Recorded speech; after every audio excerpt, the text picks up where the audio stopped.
श्री कृष्ण गोविंद हरे मुरारी, ये नाथ नारायण वासुदेव। श्री कृष्ण गोविंद हरे मुरारी, हे नाथ नारायण वासुदेव। ओम नमो भगवते वासुदेवाय, ओम नमो भगवते वासुदेवाय। सच्चिदानंद रूपाय विश्वोत्पत्त्यादि हेतवे, तापत्रय विनाशाय श्री कृष्णाय वयं नमः। सच्चिदानंद रूपाय विश्वोत्पत्त्यादि हेतवे, तापत्रय विनाशाय श्री कृष्णाय वयं नमः।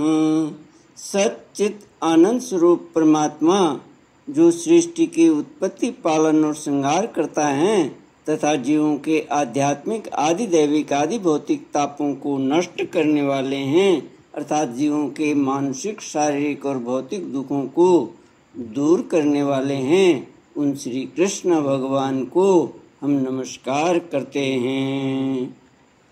श्री कृष्ण गोविंद हरे मुरारी, ये नाथ नारायण वासुदेव। श्रीमद् भागवत अष्टम स्कंध। श्री शुक उवाच। श्री भगवान उवाच। श्लोक 18 से। हंत ब्रह्मन्नहो शंभो, हे देवा मम भाषितं, शृणुतावहिता सर्वे, श्रेयो व स्याद् यथा सुराः। यात दानव दैत्यैस्तावत् संधिर्विधीयताम्, कालेनानुगृहीतैस्तैः यावद्वो भव आत्मनः।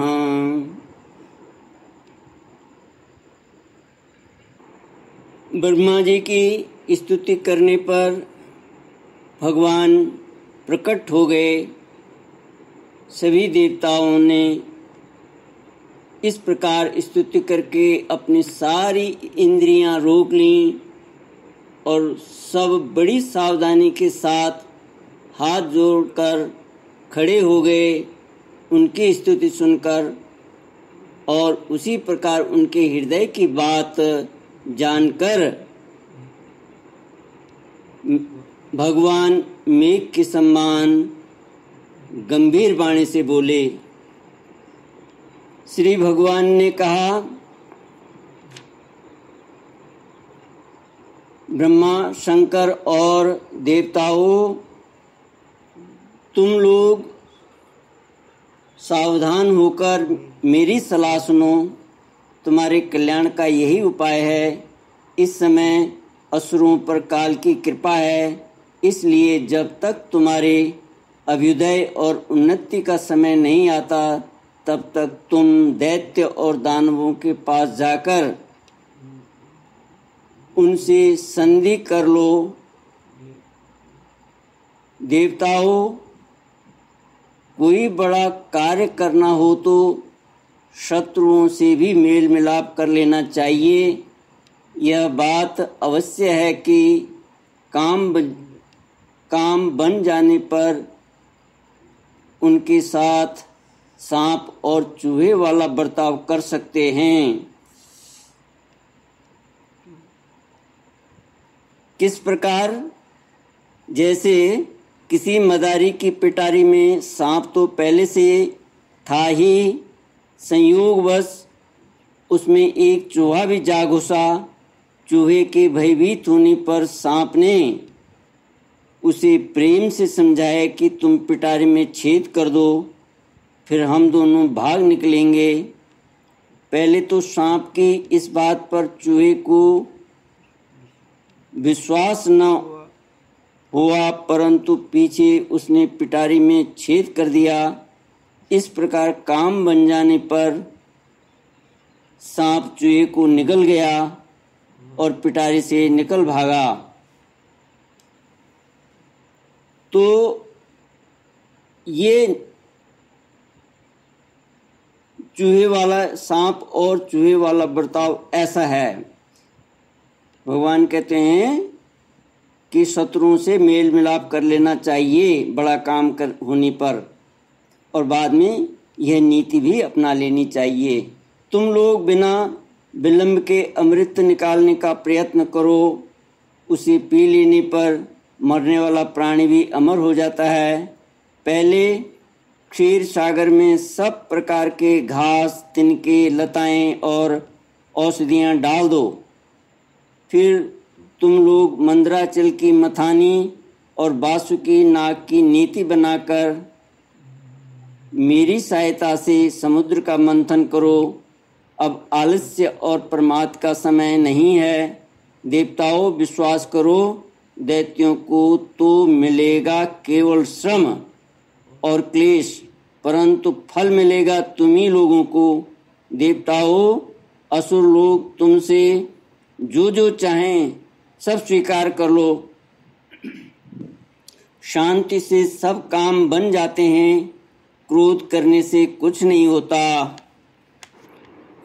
पहले समुद्र से कालकूट विष निकलेगा, उससे डरना नहीं। और किसी भी वस्तु के लिए कभी भी लोभ न करना। पहले तो किसी वस्तु की कामना ही नहीं करनी चाहिए, परंतु यदि कामना हो और वह पूरी न हो तो क्रोध तो करना ही नहीं चाहिए। श्री सुखदेव जी कहते हैं, परीक्षित, देवताओं को यह आदेश देकर पुरुषोत्तम भगवान उनके बीच में ही अंतर्धान हो गए। वे सर्वशक्तिमान एवं परम स्वतंत्र जो ठहरे, उनकी लीला का रहस्य कौन समझे। उनके चले जाने पर ब्रह्मा और शंकर ने फिर से भगवान को नमस्कार किया और वे अपने अपने लोकों को चले गए। तदनंतर इंद्र आदि देवता राजा बलि के पास गए। देवताओं को बिना अस्त्र शस्त्र के सामने आते देख दैत्य सेनापतियों के मन में बड़ा क्षोभ हुआ। उन्होंने देवताओं को पकड़ लेना चाहा, परंतु दैत्यराज बलि संधि और विरोध के अवसर को जानने वाले एवं पवित्र कीर्ति से संपन्न थे। उन्होंने दैत्यों को वैसा करने से रोक दिया। इसके बाद देवता लोग बलि के पास पहुँचे। बलि ने तीनों लोकों को जीत लिया था। वे समस्त संपत्तियों से सेवित एवं असुर सेनापतियों से सुरक्षित होकर अपने राज सिंहासन पर बैठे हुए थे। बुद्धिमान इंद्र ने बड़ी मधुर वाणी से समझाते हुए राजा बलि से वे सब बातें कही जिनकी शिक्षा स्वयं भगवान ने उन्हें दी थी। ये बात दैत्यराज बलि को जंच गई। वहाँ बैठी हुई दूसरे सेनापति शंबर, अरिष्टनेमी और त्रिपुर निवासी असुरों को भी यह बात बहुत अच्छी लगी। तब देवता और असुरों ने आपस में संधि समझौता करके मित्रता कर ली। और परीक्षित, वे सब मिलकर अमृत मंथन के लिए पूर्ण उद्योग करने लगे। इसके बाद उन्होंने अपनी शक्ति से मंदराचल को उखाड़ लिया और ललकारते तथा गरजते हुए Low battery, please charge. उनकी भुजाएं परिघ के समान थी, शरीर में शक्ति थी और अपने अपने बल का घमंड तो था ही, परंतु एक तो वह मंदर पर्वत ही बहुत भारी था और दूसरे उसे ले जाना भी बहुत दूर था। इससे इंद्र, बलि आदि सब के सब हार गए। जब ये किसी प्रकार भी मंदराचल को आगे न ले जा सके, तब विवश होकर उन्होंने उसे रास्ते में ही पटक दिया। वह सोने का पर्वत मंदराचल बड़ा भारी था। गिरते समय उसने बहुत से देवता और दानवों को चकनाचूर कर डाला। उन देवता और असुरों के हाथ, कमर और कंधे टूट ही गए थे। मन भी टूट गया था। उनका उत्साह भंग हुआ देख गरुड़ पर चढ़े हुए भगवान सहसा वहीं प्रकट हो गए। उन्होंने देखा कि देवता और असुर पर्वत के गिरने से पिस गए हैं, अतः उन्होंने अपनी अमृतमयी दृष्टि से देवताओं को इस प्रकार जीवित कर दिया मानो उनके शरीर में बिल्कुल चोट ही न लगी हो। इसके बाद उन्होंने खेली खेल में एक हाथ से उस पर्वत को उठाकर गरुड़ पर रख लिया और स्वयं भी सवार हो गए। फिर देवता और असुरों के साथ उन्होंने समुद्र तट की यात्रा की। पक्षीराज गरुड़ ने समुद्र के तट पर पर्वत को उतार दिया। फिर भगवान के विदा करने पर गरुड़ जी वहाँ से चले गए। श्री कृष्ण गोविंद हरे मुरारे, हे नाथ नारायण वासुदेव।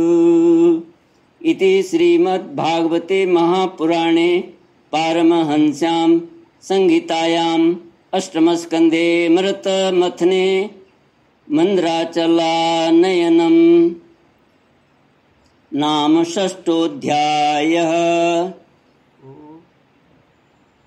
श्री कृष्ण गोविंद हरे मुरारे, हे नाथ नारायण वासुदेव। ओम पूर्णमद पूर्णमिदं पूर्णात् पूर्णमुदच्यते पूर्णस्य पूर्णमादाय पूर्णमेवावशिष्यते। ओम शांति शांति शांतिः। हरिः ओम। श्री गुरुभ्यो नमः। हरिः ओम।